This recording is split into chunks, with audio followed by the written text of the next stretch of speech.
আসসালামু আলাইকুম, সবাই কেমন আছেন? এটা হলো পেঁয়াজ, কাঁচামরিচ এবং জিরা বাটা। আমি কবুতরের মাংস দিয়ে রান্না করব। এটা হচ্ছে বাচ্চা কবুতরের মাংস। কড়াইয়ে তেল দিয়ে দিচ্ছি। এরপরে আমি বাটা মশলাটা দিয়ে দিলাম। আদা রসুন বাটা দিচ্ছি। পরিমাণ মতো হলুদ দিলাম। পরিমাণ মতো শুকনো মরিচের গুঁড়া দিচ্ছি।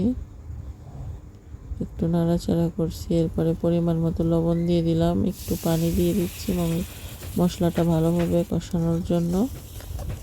মশলাটা কষিয়ে নিচ্ছি। এরপরে কষানো হয়ে গেছে, আমি কবুতরের মাংসটা দিয়ে দিলাম। কবুতরের মাংসটা খাইতে বেশ ভালোই লাগে। আমি ভুনা ভুনা করে রান্না করব। মশলাটার সঙ্গে কষিয়ে নিচ্ছি। এরপরে পানি দিয়ে দিচ্ছি একটু। পানিটা অল্প একটু শুকিয়ে গেলে মাংসটা হয়ে যাবে।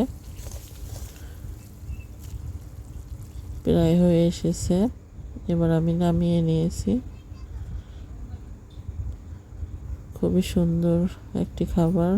ভিডিওটা দেখার জন্য সবাইকে ধন্যবাদ।